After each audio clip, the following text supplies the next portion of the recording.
Hello everyone, good evening. এখন বাজে হচ্ছে 5টা কত মতন হয়েছে। বাড়ি থেকে 4টের দিকে বেরিয়েছিলাম খাওয়া দাওয়া করার পরে।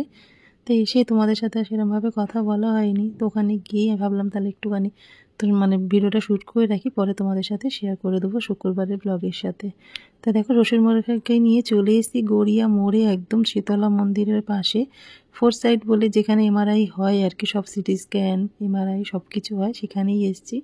তা দেবনাথবাবু, আমি, ননদ আর ছোটো যা মিলে এসেছিলাম। তো ওখানে বাবাকে নিয়ে গেছে দেবনাথবাবু ভেতরে। ও একজনকেই অ্যালাউ করছে, আর কাউকে করছে না। তা চলো কালকে তোমাদের সাথে সবটাই শেয়ার করব।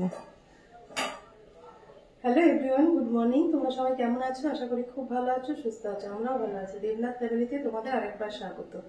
আজকে হচ্ছে শুক্রবার আর বাজে হচ্ছে প্রায় 8:30টার মতন। তো এখন থেকে ব্লগটা শুরু করলাম তোমাদের সাথে নিয়ে, সঙ্গে নিয়ে। এই কদিন কোনো রকম ব্লগ করতে পারছি না, বুঝতেই পারছো। তোমাদের একটা ছোট্ট আপডেট দিয়েছিলাম যে শ্বশুর মশাই খুবই শরীর খারাপ, মিনি স্ট্রোক হয়েছে। ওটা মিনি স্ট্রোক না, ওখানে গিয়ে জানতে পারলাম ব্রেন স্ট্রোক হয়েছে।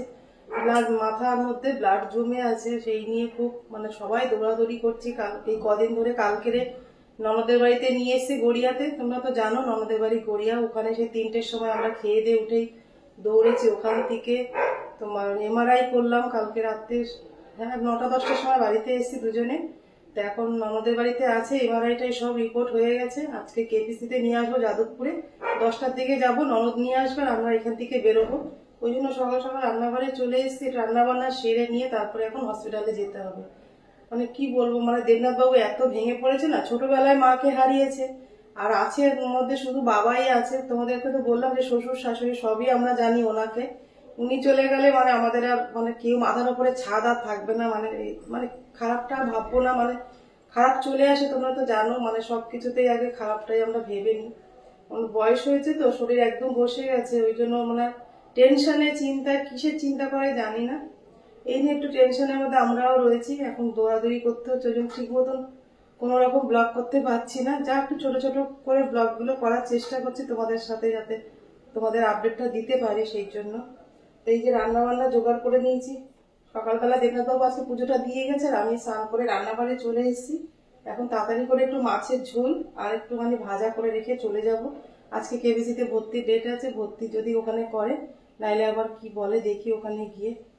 ভীষণ টেনশন। দেবনাথবাবু এত ভেঙে পড়েছেন, আমি কোনোদিন দেখিনি এত ভেঙে পড়তে। বাবার জন্য ভীষণ কান্নাকাটি করছে, সামলানো যাচ্ছে না। নিজেকে তো নিজে সামলাতে পারছি না, ওকে আমি কি করে সামলাবো এটাই বুঝতে পারবো। তোমরা ভগবানের কাছে প্রে করো যাতে তুমি বয়স্ক মানুষ তাড়াতাড়ি সুস্থ হয়ে যায়। এগুলো করি।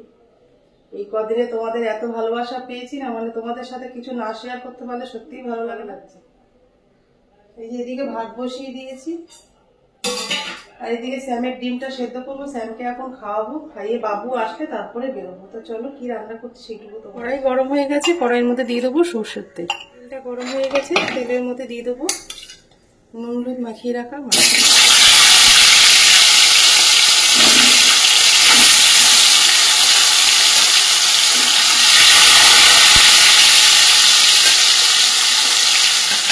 দেখো মাছটা ভাজা হয়ে গেছে, এবার এটাকে উল্টে দেবো। এই মাছটার নাম হচ্ছে ডাইন মাছ না কি একটা দেবনাথ বলছিল, আমি তো অত মাছটা কিনিনি।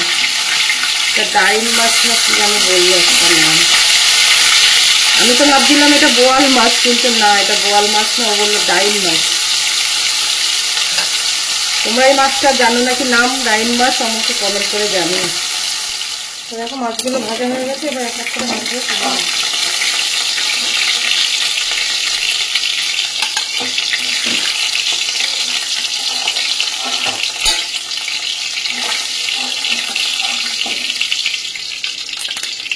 মাছগুলোকে ভাজা কড়াই মাছটা নামিয়ে নিয়েছি, এদিকে ভাতও নামিয়ে নিয়েছি। মাছটা আমি যেভাবে রান্না করবো সেটাই তোমাদের সাথে একদম সিম্পল ভাবে রান্না করবো। অল্প একটু কালো জিরে দিয়ে দেবো, আর এর মধ্যে দেখো কিছু মশলা রেডি করেছি। আদা, কাঁচা লঙ্কাটা আমি তেলের মধ্যে দিয়ে দেবো।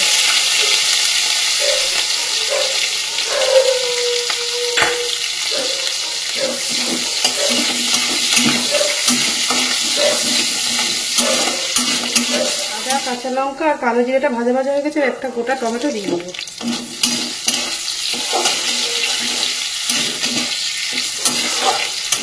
টমেটোটা নরম হয়ে গেছে, এর মধ্যে দিয়ে রাখবো ধুয়ে রাখা কড়াইশুঁটি।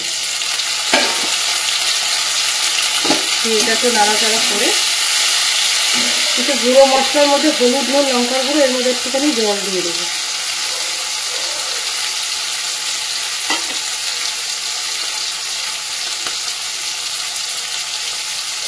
এই মশলাটা এবার এর মধ্যে দিয়ে দেবো। মশলাটা ভালো করে কষিয়ে নেব। মাছের ঝাল করবো, এর মধ্যে কোনো রকম সবজি আলু কিছু দিচ্ছি না আজকে। এই ভাজা দিয়ে আর এই মাছের ঝাল দিয়েই খেয়ে নেবো আজকে, বেশি রান্না করার সময় নেই আছে। আর কিছু ধনে পাতা এটাও দিয়ে দেবো, দিয়ে এবার ভালো করে কষিয়ে নিয়ে তো জল দিয়ে দেবো। মশলাটা কষে গেছে, মশলা তো সেরকম কিছু দিইনি, অল্প মশলা ভাজা ভাজা হয়ে গেছে। এবার জল দিয়ে দেবো পরিমাণ মতন।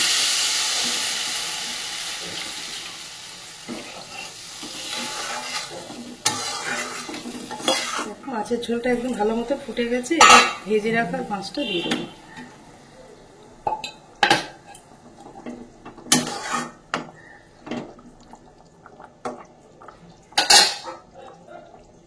মাছের ঝাল আমার একদম রেডি হয়ে গেছে।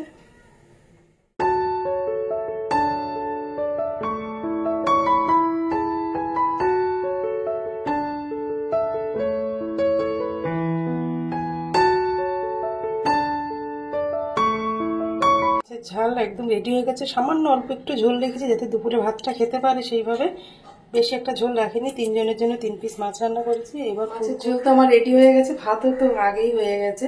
এবার আমি পেঁয়াজ কালি, আলু, ফুলকপি, বিটটা কেটে রেখেছি, নুন হলুদ মাখিয়ে রেখেছি, ওটা একটুখানি কালো জিরে দিয়ে শুধু ভেজে নেবো, ব্যাস আর কিছুই না।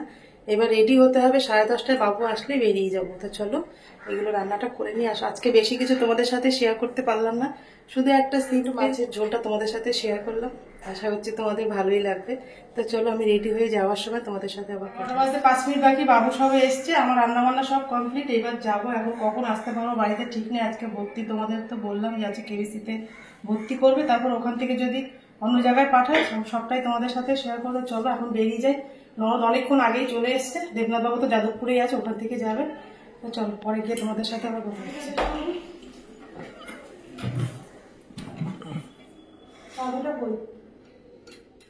তো দেখো কেপিসিতে চলে এসেছি। আসার আগে ননদ ফোন করেছিল, বৌদি তোমার দেরি হচ্ছে, আমি বাবাকে এমার্জেন্সিতে ভর্তি করে দিয়েছি। এমার্জেন্সিতে রয়েছে, ওনার একটু অক্সিজেন রয়েছে, কেন টানের দোষ আছে, তো সেই জন্য। তা তোমাদের সাথে ভাবলাম বাবার সাথে দেখা করাবো, কিন্তু আমিও দেখতে পাই না, আমারও মনটা ভীষণ খারাপ হয়ে গেল। তো এখানে ওষুধ নিতে বলেছে, তাই ভাসুর আর দেবনাথবাবু নিচ্ছে, পরে তোমাদের সাথে সবটাই